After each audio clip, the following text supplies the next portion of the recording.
Hello. What was the name of the waterfall? This is Chongfa waterfall. Chongfa. Waterfall. Okei. Nii, see on siis Chongfa kosk 4. tase. Siin seal hakkas esimesest pihta kõige madalamalt, mis oli tegelikult natuke suurem kui see ülemine. Siis siin vahepeal oli 2 keskmise suurusega koske ja siis seal üleval peaks olema nagu mingi 5 veel. Ma arvan, et 5 on väiksem. Tulime siia, alguses tulime ratastega mingi umbes 10 kilomeetrit.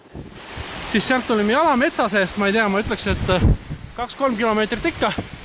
Ja nüüd siis oleme siin kõige üleval. Ja alguses mõtlesin, et äkki saab ujuda ka, aga tegelikult ei saa. Siin on siin need inimesed, kellega me tulime. 2 tükki neist on giidid. Ja ülejäänud on samast meie hotellist. See oli meie hotelli pakutud mingi tuur. Aga ma arvan, et täitsa lahe on. Ma loodan, et Kerlile ka meeldis. Tulime sealt Kose juurest. Nüüd siis kõnnime mööda mäge uuesti alla. Ennem tulime üles siit läheb selline huvitav džunglirada. Suhteliselt metsik. Vahepeal on ka libe natuke. Mõne koha pealt jookseb vesi üle. Minu ees on see meie giid, kes meid siia näitas.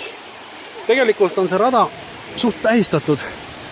Nii et kui nagu raja algus üles leiab, siis see on suht loogiline, kus kaudu üles tulla. Ja nüüd alla tulles, siin Kosel oli mitu taset, see peaks olema minu arust Kose 3. tase. Selline, siin me ei peatunud. Peatusime otse 1. ja 4. juures. Vahepealtselt ei jäänud. Ka hästi panen, vaatame, katsame veel. Ja siis korra tagasi. Sealt tuleb Kerli ja tagapool tuleb ülejäänud meie rühm.